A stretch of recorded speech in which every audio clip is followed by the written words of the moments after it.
58 million Americans tuned in to watch Ilhan Omar call Tulsi Gabbard a traitor on live television, only to witness a combat-tested director of national intelligence surgically dismantle a sitting Congresswoman's entire career in exactly 15 minutes.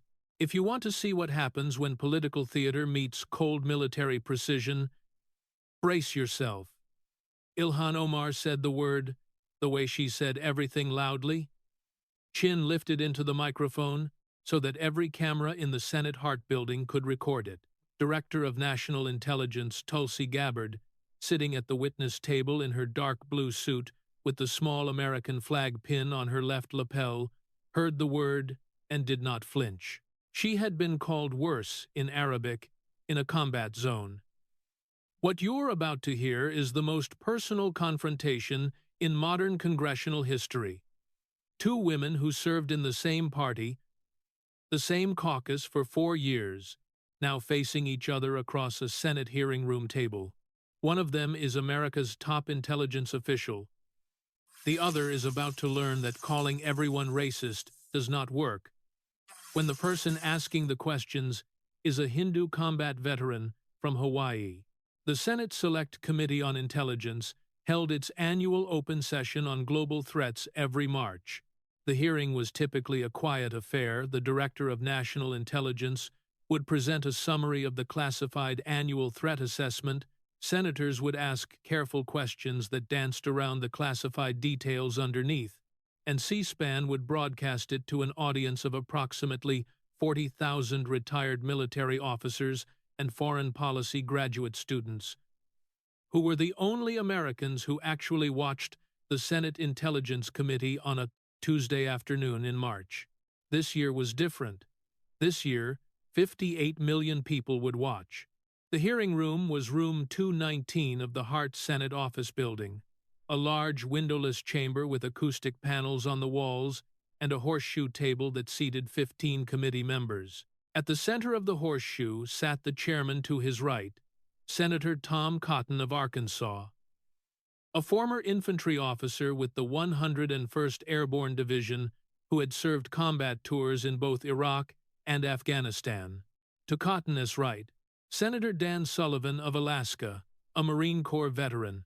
On the Democratic side, Vice Chairman Mark Warner of Virginia, a former telecommunications executive worth approximately $200 million, who understood financial misconduct with the precision of a man who had built his fortune by understanding how money moved. At the witness table facing the horseshoe sat Director of National Intelligence Tulsi Gabbard. She had been in the position for 13 months. She had been confirmed by the Senate 52 to 48 inches February of 2025. She was 44 years old, a lieutenant colonel in the United States Army Reserve, a combat veteran with 3 deployments to the Middle East and Africa, the holder of a combat infantry badge, a former 4-term Democratic Congresswoman from Hawaii, a former Democratic presidential candidate, and as of October of 2024, a member of the Republican Party. She had finished her 2-0-minute presentation on the annual threat assessment 6 minutes earlier.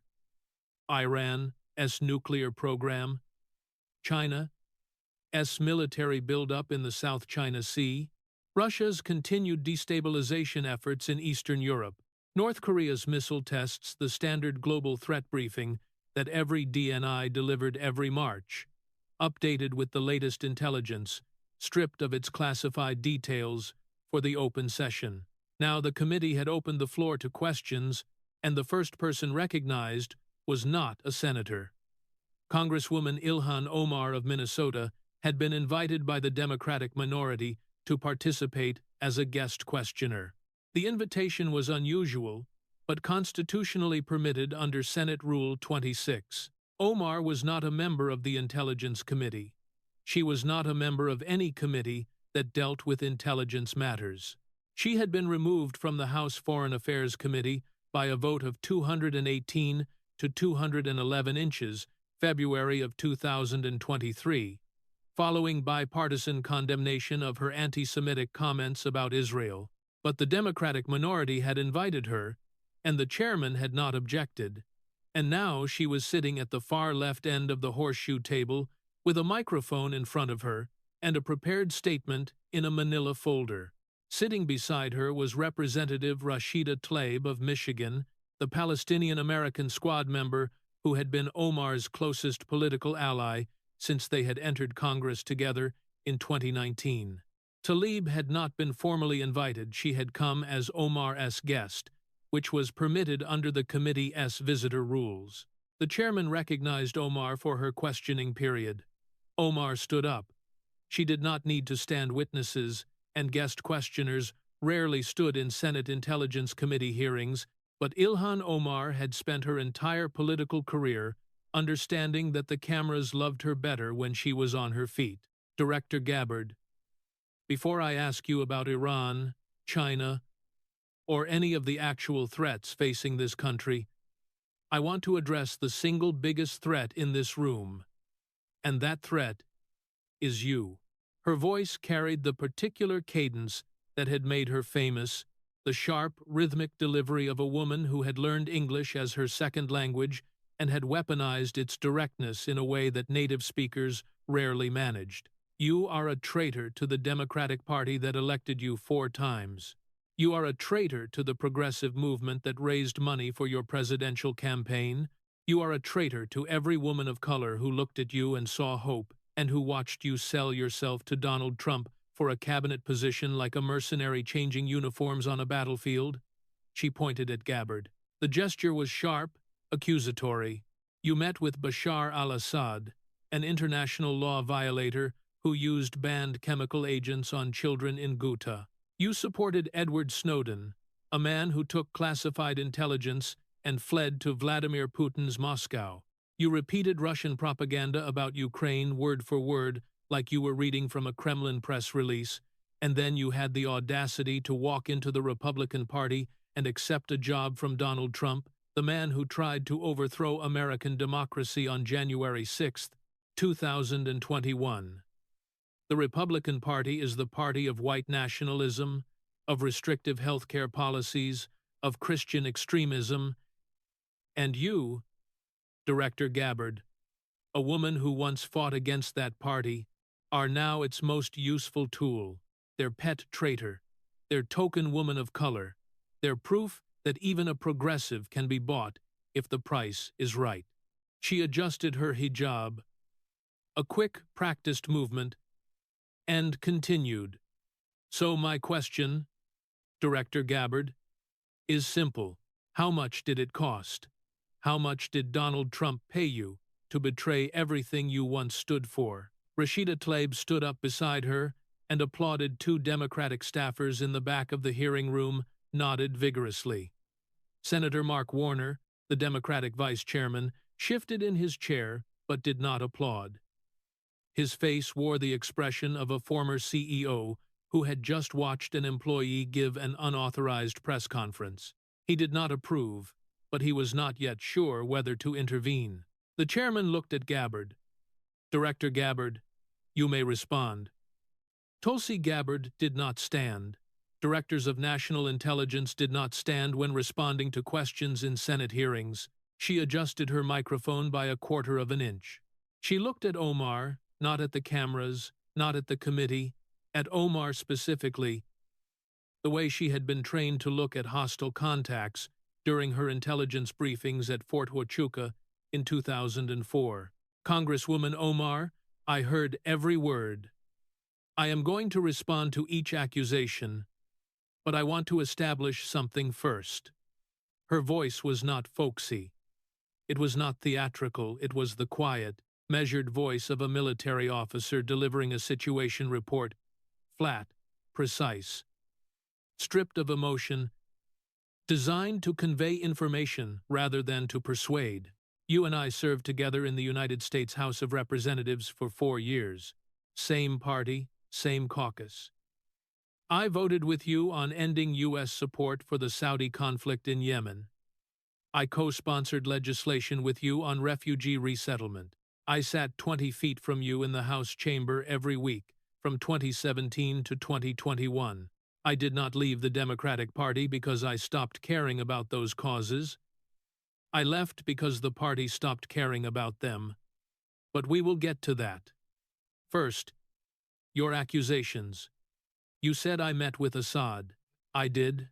It was a congressional fact-finding visit, the same kind of visit that Dennis Kucinich, a liberal Democrat, made before me. I reported the trip publicly. It was covered by ABC News. No classified information was shared. You said, I supported Snowden. At my Senate confirmation hearing in January 2025, I declined to call him a traitor. I said the situation was complex.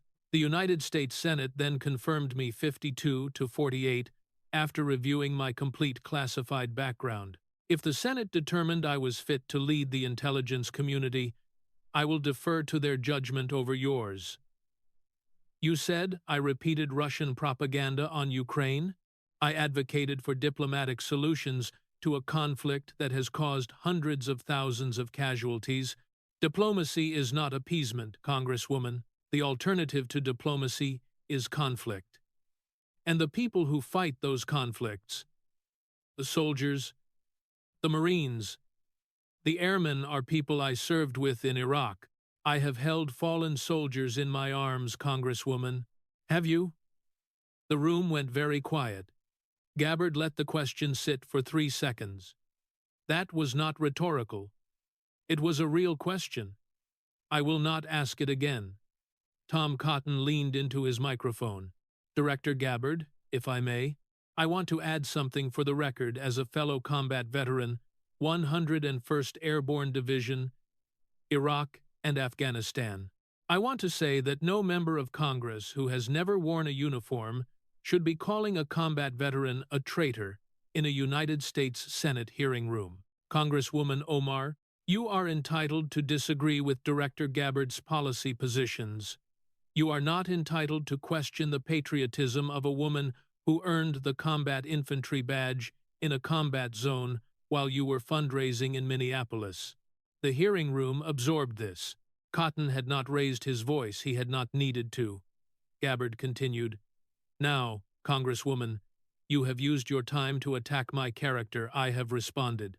I would like to use my remaining time to discuss something directly relevant to this committee's mandate: financial transparency and potential foreign influence in American politics.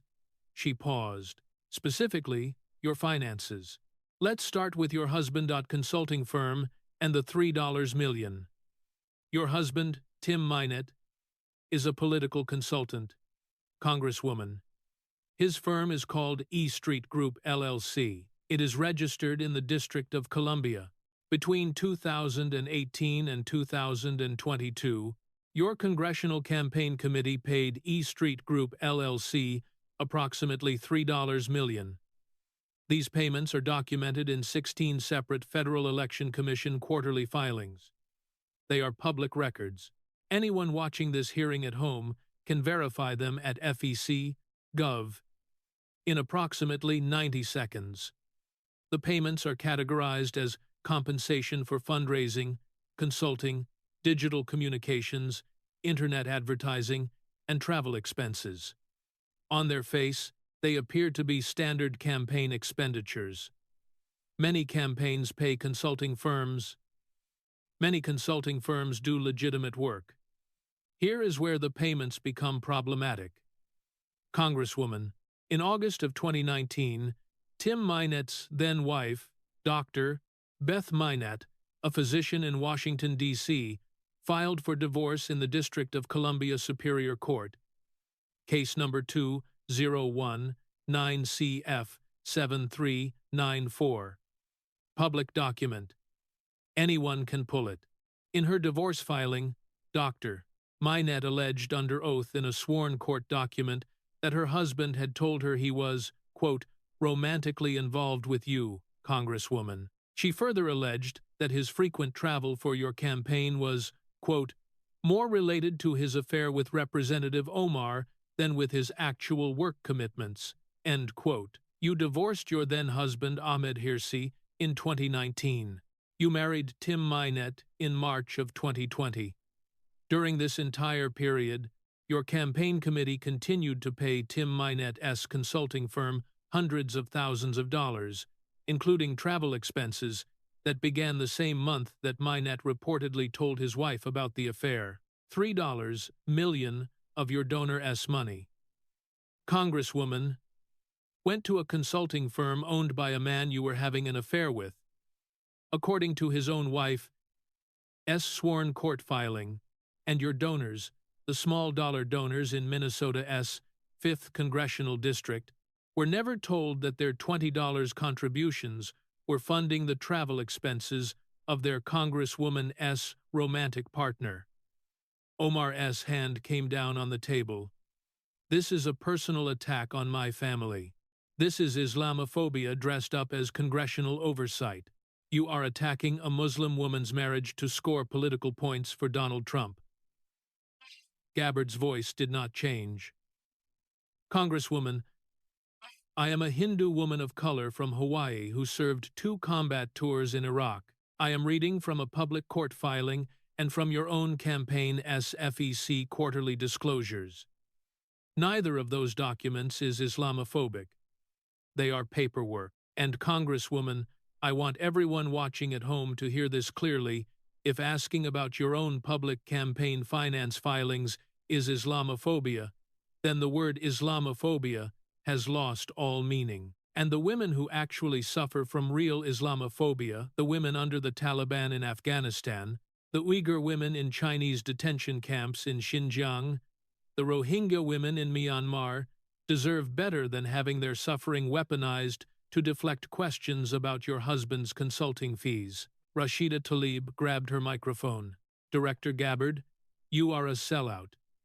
You sold your soul to Donald Trump for a cabinet position. You have no right to lecture Ilhan about her family. Congresswoman Tlaib, I served with you in the House. I respect your passion, but you just called me a sellout without addressing a single fact I cited. The divorce filing exists case number 2-019 CF 7394. The FEC records exist 16 quarterly filings.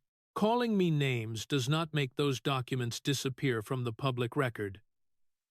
If you have evidence that the filings are inaccurate, present it now. If you do not, please allow me to continue. Tlaib opened her mouth, closed it, did not present evidence, could not. Dan Sullivan leaned into his microphone. It was the first time the Alaska senator had spoken during the hearing.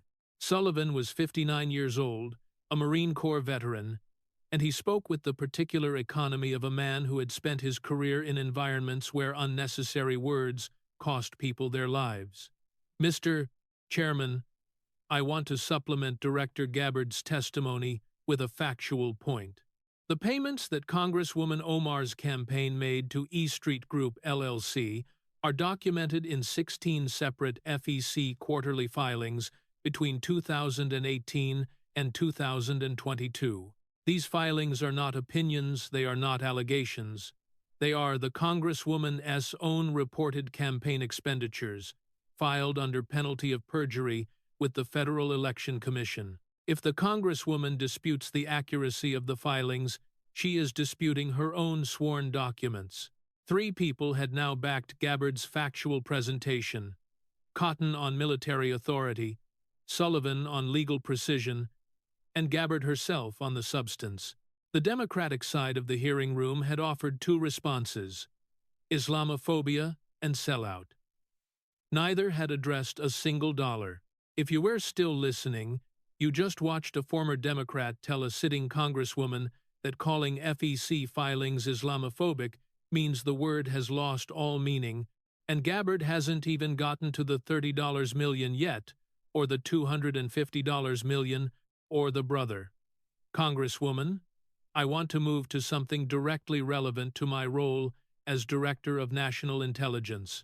The intelligence community monitors foreign financial flows as part of its counter-threat mandate, and what I am about to discuss involves financial questions that have been raised at the federal level. According to your 2023 financial disclosure, filed with the House Clerk's Office public document available online, your household assets were valued at approximately $51,000. According to your 2024 financial disclosure, filed 1 year later with the same office, your household assets were valued at between $6 million and $30 million. She let the numbers sit. A 600-fold increase in 12 months. Congresswoman, from $51,000 to as much as $30 million in a single year. On January 17th of this year, Elon Musk publicly characterized this wealth increase as fraudulent. I am the Director of National Intelligence. It is not my role to endorse social media posts, but I will note that on February 6th of this year, 5 weeks ago, Chairman James Comer of the House Oversight Committee opened a formal investigation into companies linked to your husband, Tim Minett.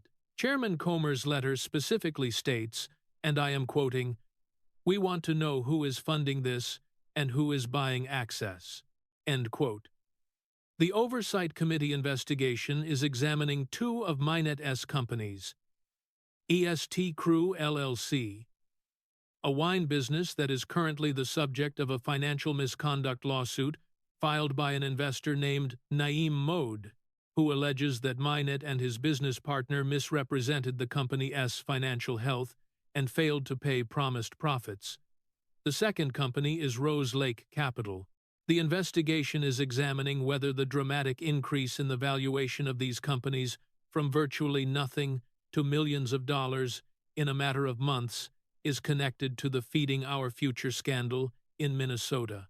I also want to note, Congresswoman, because I think the American people watching at home will find this relevant.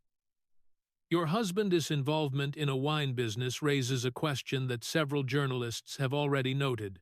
Traditional Sunni Islam, to which you belong, prohibits the consumption and sale of alcohol. Your husband is profiting from the sale of wine. You have described your marriage as both Islamic and legal.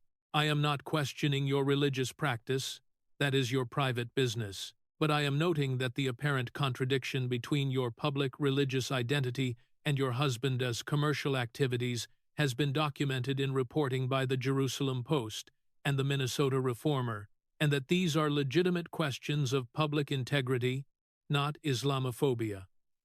For the people watching at home who do not know what Feeding Our Future is, between 2020 and 2022, federal prosecutors charged 47 individuals in the state of Minnesota with defrauding federal child nutrition programs of more than $250 million. It is the largest pandemic misconduct case in American history. The majority of the individuals charged and convicted are members of the Somali American community in Minneapolis, which is, Congresswoman, your congressional district. I want to be precise about the connection to you personally. Your campaign committee received donations from individuals who were subsequently charged and convicted in the Feeding Our Future misconduct. This is a matter of public record. The FEC filings show the donation amounts and the donor names. The Department of Justice indictments show the same names with federal case numbers. Anyone watching at home can cross-reference them in 5 minutes. Omar was on her feet before Gabbard finished the sentence. This is a racist attack on the entire Somali community. You are sitting in a United States Senate hearing room and telling the American people that Somali Americans are criminals. This is the most disgusting display of anti-immigrant, anti-Muslim bigotry I have ever witnessed in my time in Congress. You are using the power of the intelligence community to target a community of refugees who came to this country fleeing conflict and persecution. Congresswoman, I am not accusing the Somali community of anything. Gabbard's voice had not risen. It had not varied in pitch. It was the same flat, military-precise voice she had been using since the hearing began. The United States Department of Justice accused 47 specific individuals of a specific federal crime. Those individuals have names, they have case numbers, They have, in many cases, federal convictions. The investigation was initiated under the Biden administration's Department of Justice. The lead prosecutors were appointed by a Democratic United States attorney. The FBI agents who conducted the investigation served under both Republican and Democratic directors. This was not a partisan investigation, Congresswoman. It was a federal criminal investigation that produced 47 indictments and approximately 25 convictions. And I am asking whether your campaign received donations from individuals convicted in that investigation. That is a factual question, not a racial one. And then Mark Warner spoke. The Democratic vice chairman of the Senate Select Committee on Intelligence had been silent for the entire hearing. He had watched Omar's opening attack. He had watched Gabbard's response. He had watched the Tim Minette exchange. He had been calculating the way a man who had built a $200 million fortune in telecommunications calculates not emotionally, not politically, but financially. Mark Warner understood money. He understood how money moved, where it came from, and what it meant when money moved in ways that could not be explained. He leaned forward to his microphone. Every Democrat in the hearing room held their breath. Director Gabbard, I want to note something for the record. He paused, looked at Omar, looked back at Gabbard. As the vice chairman of this committee, and as a Democrat, the Feeding Our Future investigation is a matter this committee takes extremely seriously. $250 million in misappropriated federal funds is not a partisan issue. It is a criminal issue. If there are financial connections between the individuals convicted in that case and any sitting member of Congress, regardless of party affiliation, this committee will pursue them. That is our mandate, and I intend to fulfill it. The hearing room registered the statement the way hearing rooms register earthquakes, not with noise, but with a sudden, collective stillness. The Democratic vice chairman of the Senate Intelligence Committee had just publicly announced on live C-SPAN that he would investigate a fellow Democrat's financial connections to the largest pandemic misconduct case in American history. Omar turned to Warner, her face wearing the particular expression of a politician who has just been abandoned by her own leadership on live television. Senator Warner, are you serious right now? You're going to side with Trump as intelligence director against a member of your own caucus? Warner's voice did not waver. It was the cold, precise voice of a man who had negotiated billion-dollar mergers and did not confuse loyalty with complicity. Congresswoman, I am not siding with anyone. I am stating that $250 million of misappropriated federal nutrition money that was supposed to feed children. Congresswoman, children in your district will be investigated by this committee, regardless of who is uncomfortable with the investigation. That is not partisanship. That is oversight. Omar stared at him for 3 seconds. She had no response to misappropriated children's food money. Nobody had a response to misappropriated children's food money. The phrase sat in the hearing room like a weight that could not be moved. You just witnessed the Democratic vice chairman abandoning his own people live on air. If you think every politician has to decipher a $30 million money account, hit the like button and comment. Follow the money. Because what comes next, the brother question, is the one nobody has gotten Ilhan Omar to answer in 8 years. Congresswoman, I want to address one final factual matter. Gabbard's voice slowed. Not dramatically. The way a surgeon's hands slow when the procedure reaches the most delicate tissue. The hearing room noticed the change. I am going to address it carefully because the allegations are serious, and because I want to present only facts that are part of the public record. I am not going to speculate. I am not going to editorialize. I am going to read from public documents and ask you to respond. In 2016, during your first congressional campaign, allegations emerged that your second marriage to a man named Ahmed Noor, Said Elmi, may have been part of an immigration misconduct scheme. Multiple investigative journalists and the Minnesota State Campaign Finance Board investigation found what the state investigator described as, quote, substantial evidence of irregularities in the public records surrounding that marriage. The specific evidence in the public record includes the following shared address records between you and Ahmed Nursaid Elmi that predate the marriage and that are consistent with a familial relationship.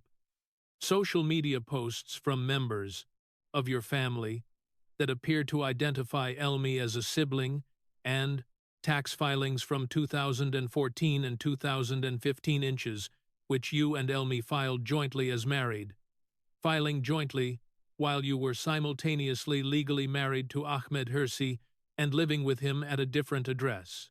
The Minnesota Campaign Finance and Public Disclosure Board investigated these filings and fined you $650 for improperly filing joint tax returns with Elmi while you were married to another man. That fine is a matter of public record. You have denied the allegations for 8 years, Congresswoman. You have called them racist. You have called them Islamophobic. You have called them a right-wing conspiracy theory.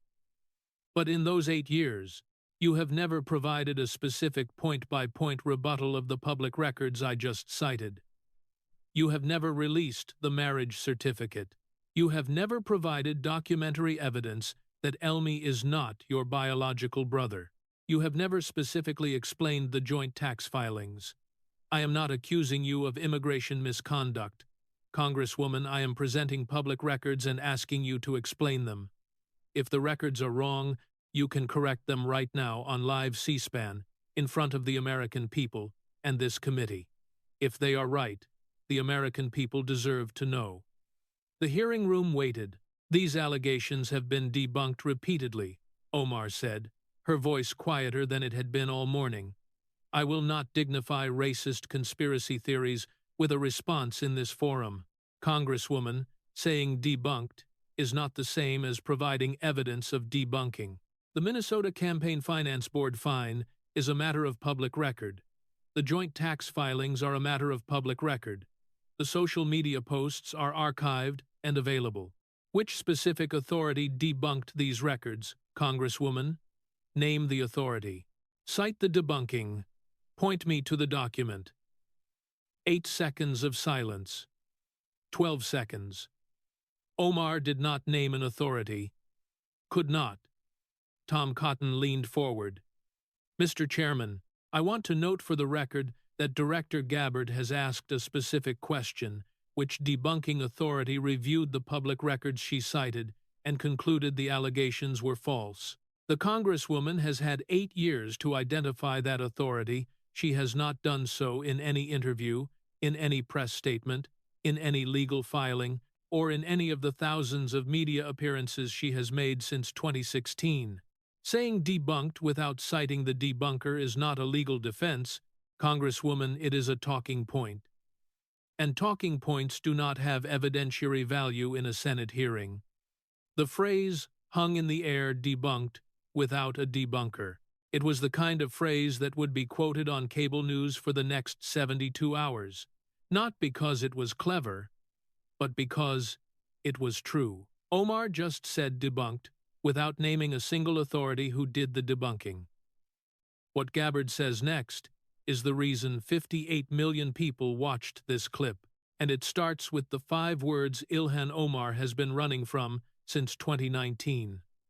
Ilhan Omar stood up. She stood up the way she had stood up at the beginning of the hearing. Chin lifted, shoulders back, hands moving. But the energy was different now. At the beginning of the hearing, she had been attacking from a position of moral authority. Now, she was attacking from a position of survival. Director Gabbard, since you want to put records on the table, let me put your record on the table. In January of 2017, you met privately with Bashar al-Assad in Damascus, Syria, an international rights violator.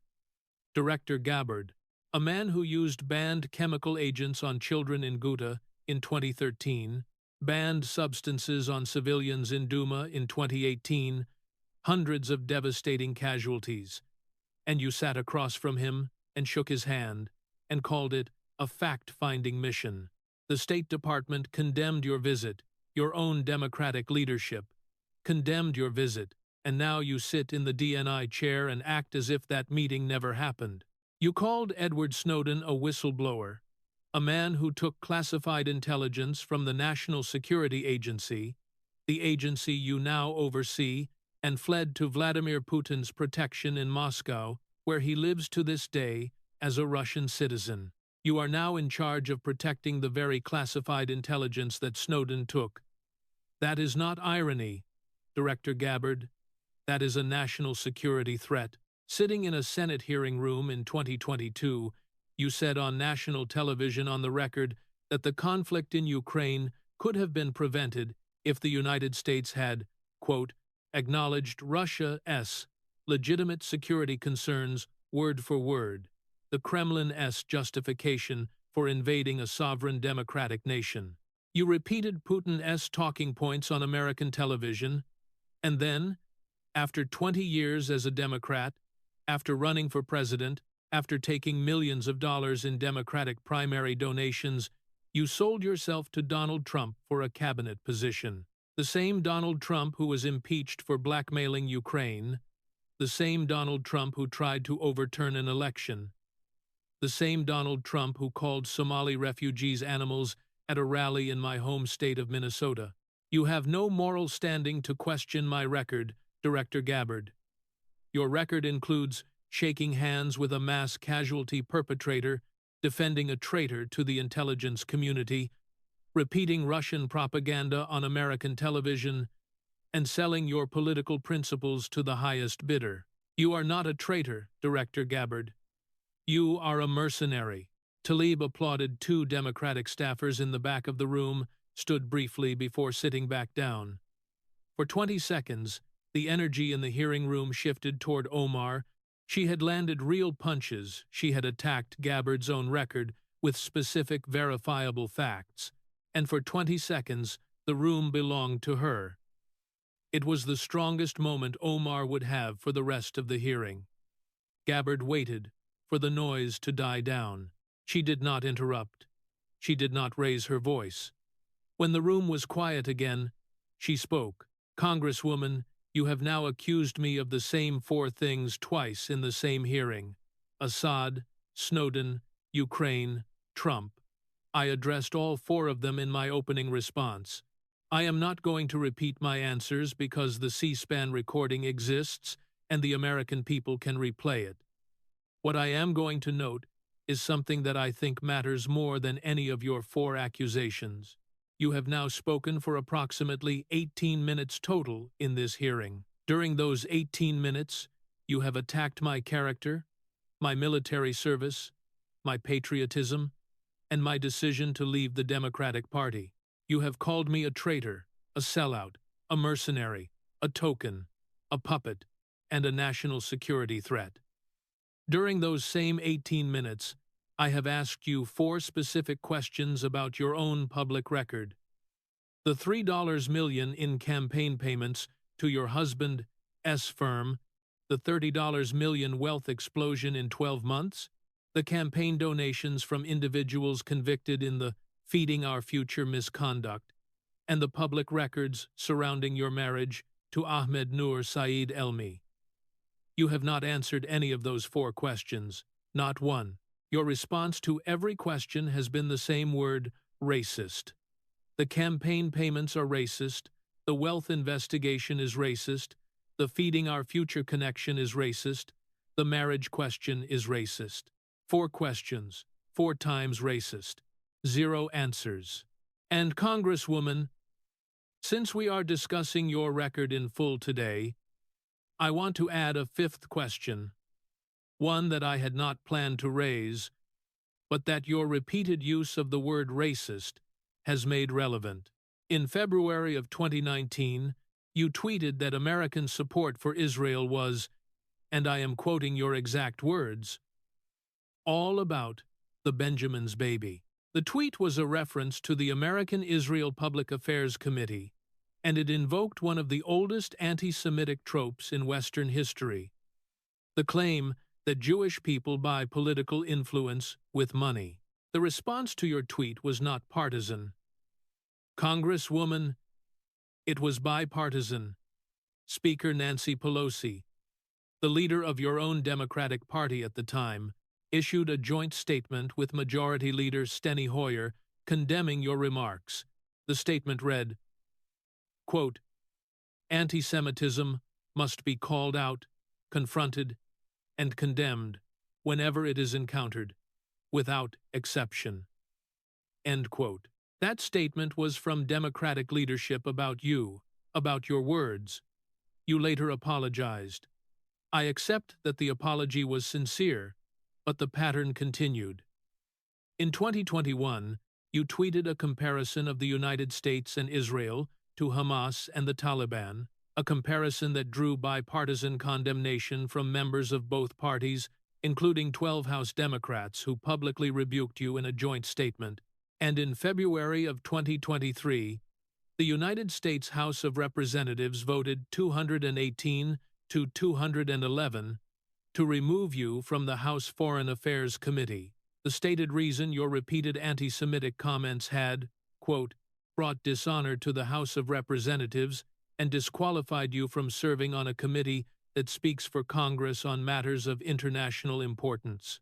You were removed from the Foreign Affairs Committee, Congresswoman, by a vote of the full House of Representatives for anti-Semitic remarks. And then you came to this hearing room today, a hearing room of the Senate Intelligence Committee, a committee whose work involves sensitive relationships with allied nations, including Israel, and you called me a traitor.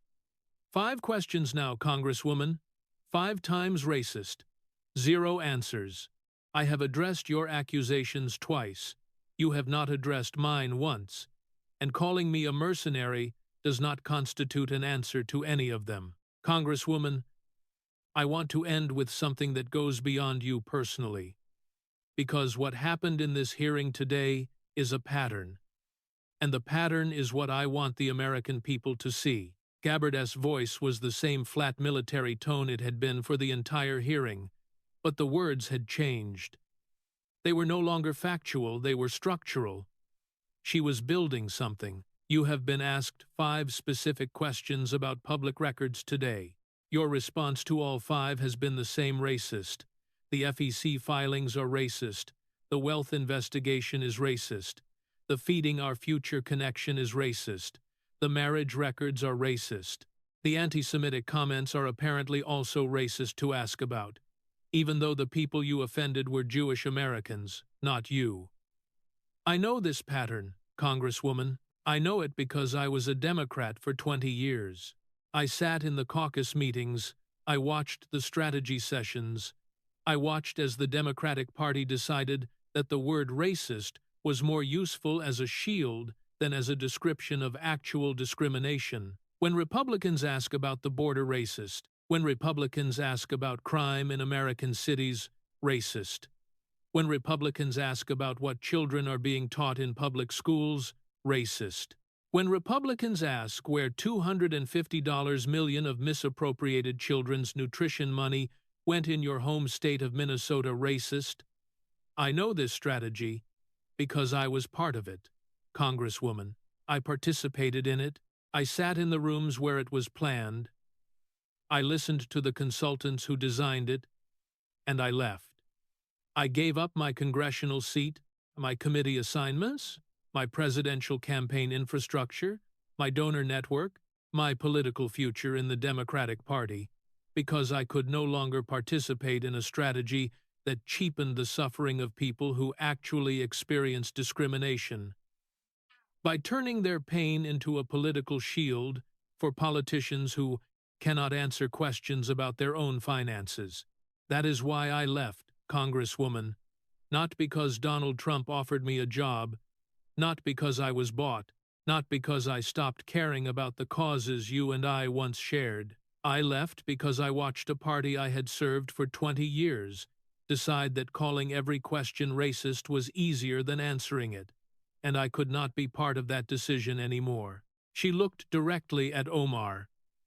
At some point, Congresswoman, and I say this as someone who left the strategy, who walked away from it, who gave up everything to walk away from it at some point, calling every question racist, stops being a defense. It starts being a confession that you do not have an answer, that the money went where it should not have gone, that the records say what you do not want them to say, that the questions are legitimate, and the silence is the only response you have left. I am not a racist, Congresswoman. I am a Hindu woman of color from Hawaii, who served 2 combat tours in a conflict zone. You cannot call me a supremacist. You cannot call me privileged. You cannot call me an Islamophobe, because I have spent my career defending religious freedom for every faith, including yours. What you can call me is a patriot, who left your party because your party lost its way. And what the American people can call you based on the public records presented in this hearing today is accountable for the first time in 8 years. The hearing room was silent, and in that silence, Ilhan Omar reached up with her right hand and adjusted her hijab. It was a small gesture, the kind of gesture she had made 1,000 times in her political career, in press conferences, in committee hearings, in television interviews, on the floor of the House of Representatives. A habitual gesture of comfort, the quick touch of fabric that reminded her who she was and where she came from and what she believed. But this time, the gesture repeated. She adjusted the hijab a second time. Her fingers found the fabric exactly where it had always been. She smoothed it. She let go. And then, 3 seconds later, she adjusted it a third time. The same spot, the same movement, the same fabric, as though the first 2 adjustments had not accomplished what they were supposed to accomplish. The cameras caught the triple adjustment. C-SPAN-S wide shot captured it clearly. Tom Cotton saw it from his seat. Dan Sullivan saw it. Mark Warner saw it. Tulsi Gabbard saw it, and she recognized it for what it was, because she had seen the same gesture in a different form on the faces of soldiers who had just received news.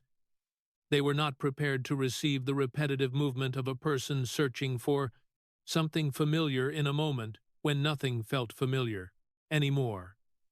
Each time Omar's fingers found the hijab exactly where it had always been. Each time the comfort the gesture had always provided was no longer there. Gabbard spoke her final words. Congresswoman, I want to say one last thing. Not as the Director of National Intelligence, not as a Republican, not as a former Democrat, as a soldier in the military. When someone asks you where the money went, you answer. When someone asks you where the equipment went, you answer. When someone asks you where the ammunition went, you answer. You do not call the question racist. You do not call the questioner Islamophobic. You open the books. You show the receipts. You account for every dollar, because accountability is not optional in the military. It is the foundation of everything. I have been accountable for 23 years in uniform. I am asking you to be accountable for one afternoon in a hearing room. You have chosen not to be. I yield my time, Mr. Chairman. The chairman gave the hearing closed. Based on the public records and testimony presented today, the committee will refer matters discussed in this hearing to the Department of Justice, the House Ethics Committee, and the House Oversight Committee for further review. The committee notes Vice Chairman Warner's statement regarding bipartisan investigative intent. This open session of the Senate Select Committee on Intelligence stands adjourned. The gavel fell. Rashida left first. She gathered her papers in a single movement, the movement of a woman who wanted to be anywhere else, and walked out through the main doors of the hearing room without looking at Omar, without looking at Gabbard, without looking at anyone. She was on her phone before she reached the hallway. The reporters waiting outside did not get a statement. They got the back of her head. Mark Warner left second. He gathered his notes carefully, the way a $200 million businessman gathers his notes, which is to say, slowly and deliberately, because Mark Warner did not rush. He walked past Omar's seat on his way out. He did not pause. He did not offer a word of comfort. He did not offer a word of criticism. He offered nothing. He simply walked past, and the silence of his passing was louder than anything he could have said. Ilhan Omar was the last person on the Democratic side to leave.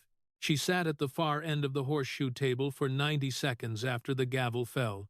The cameras were still rolling. C-SPAN kept its cameras on for several minutes after the gavel in high-profile hearings, and the cameras captured her sitting alone, her hands flat on the table in front of her, her eyes fixed on a point somewhere between the empty chair where Mark Warner had been sitting and the witness table where Tulsi Gabbard had spent the last hour dismantling her political career. After 90 seconds, she adjusted her hijab one more time, the fourth time. Then she stood. She straightened her jacket. She picked up her manila folder. The folder that had contained her prepared statement, the statement that had called Tulsi Gabbard a traitor and had expected the hearing to end shortly after that word was delivered. She walked to the side door of the hearing room, not the main door where the reporters were waiting, with cameras and microphones and questions she did not want to answer. The side door, the staff door, the door that led to the service hallway that ran behind the committee rooms on the second floor of the Hart Building. She left through that door. It closed behind her without a sound. On the other side of the hearing room, Tom Cotton shook Gabbard's hand. "Well done, Director. Just doing my job, Senator. That is exactly what I mean." Dan Sullivan nodded the Marine's nod, the nod that said everything a Marine needed to say without saying it. Tulsi Gabbard picked up her briefing folder from the witness table. She straightened the small American flag pin on her left lapel, a habitual gesture she had made after every hearing since becoming DNI, the way soldiers straighten their uniforms after a formation. She walked out through the main doors of the hearing room, past the cameras, past the reporters, past the questions. She did not stop. She did not comment. She walked to the elevator at the end of the hall, and the doors closed behind her, and she went back to work. Tulsi Gabbard was at her desk at the Liberty Crossing Intelligence Campus in McLean, Virginia, at 6:15 the next morning, 14 hours after the hearing had ended. On the desk, the president's daily brief, which needed to be reviewed and annotated before delivery to the White House at 7:30, 2 cups of black coffee, a secure telephone, a stack of overnight cables from the CIA station in Taipei that had arrived at 4 inches the morning and required her personal review before the morning interagency call. The hearing was over. The clip was at 58 million views. Congresswoman Omar had released a press statement at 1100 the previous night, calling the hearing a racist spectacle orchestrated by Trump's intelligence puppet. The statement had 12,000 retweets. Gabbard had not read it. She had read the overnight cables from Taipei instead, because the overnight cables were her job, and her job did not stop because of a hearing. On the shelf behind her desk, there were 3 objects: a photograph of her unit in Iraq, 3rd Squad, summer of 200512 soldiers standing in front of an armored vehicle at Camp Taji. 3 of the soldiers in the photograph had not come home. A combat infantry badge in a glass frame, the real badge, not a replica, and a small American flag that her unit had flown at the base camp during her second deployment, folded into the standard triangle in a shadow box. She opened the president's daily brief. Page 1, Iran. Page 2, China. Page 3, Russia. The hearing had mattered, but this morning, 3 nuclear-armed nations were waiting for her assessment, and that mattered more. Director Gabbard picked up her pen, opened the intelligence brief to page 1, and went back to work. Somewhere in Minneapolis, a congresswoman was still writing press releases about yesterday. The director of National Intelligence did not have that luxury. Tomorrow as threats do not wait for today as politics to finish. If you made it this far, you just watched a former Democrat who served 2 combat tours in Iraq, now America's top intelligence official, dismantle a sitting congresswoman using nothing but public records, military comm, and the particular authority of a woman who left her own party because she believed in something bigger than politics. You watched Tom Cotton tell a congresswoman that she had no right to call a combat infantry badge holder a traitor, and you watched Ilhan Omar adjust her hijab 3 times in 15 seconds while 58 million Americans watched on C-SPAN. Share this with everyone who has ever been called a traitor for doing the right thing. God bless the Constitution. God bless the men and women of the intelligence community who work at desks in McLean, Virginia, at 6:15 inches the morning, while politicians write press releases about yesterday. God bless every soldier who earned a combat infantry badge in a place most Americans cannot find on a map. And God bless every American who has ever left a party, a job, a friendship, or a comfortable life, because staying would have meant pretending that the questions did not matter. The questions always matter. And the traitor, the one they called a traitor, was the only person in the hearing room who answered every single one of them. When the dust finally settles and the cameras turn off, are we left with true accountability?